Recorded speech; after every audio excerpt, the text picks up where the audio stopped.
And so I think what we've seen is, President Trump has taken an off-ramp. Maybe he was tired of all that winning. The question is this off-ramp to a rest stop, which seems the most likely thing?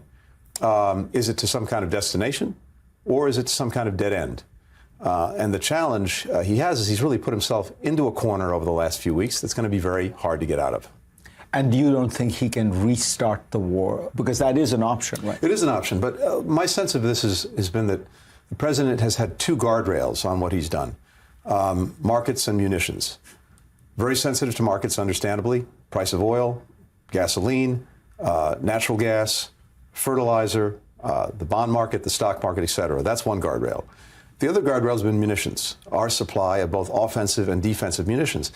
And these, in some cases, are significantly depleted, such that our deterrence is diminished, including with regard to China. But the other problem is this, Fareed.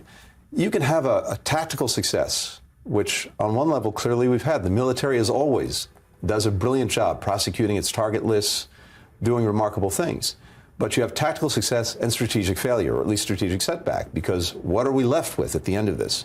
We're left with a regime that's still in place with a younger, albeit maybe injured Ayatollah. We're left with Iran still holding on to the highly enriched uranium that it had before, as well as centrifuges that it can spin up.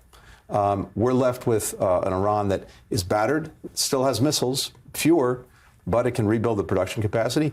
And, of course, critically, a new huge advantage, the Strait of Hormuz, something that didn't exist before.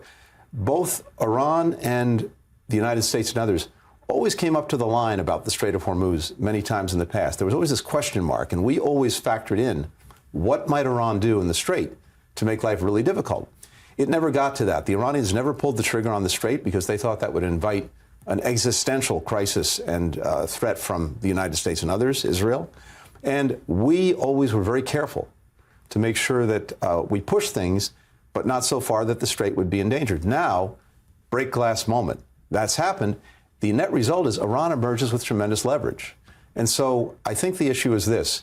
The president has to decide whether he wants to, if there's no durable agreement reached in 2 weeks, either, as you said, go back to war, and that means, what does that mean? An escalation of air power, ground troops, highly risky, highly costly, or is there some kind of negotiation, and a negotiation that probably has to give something to the Iranians, including the possibility of continuing to collect tolls in the Strait of Hormuz and enriching themselves in the process, maybe sanctions relief.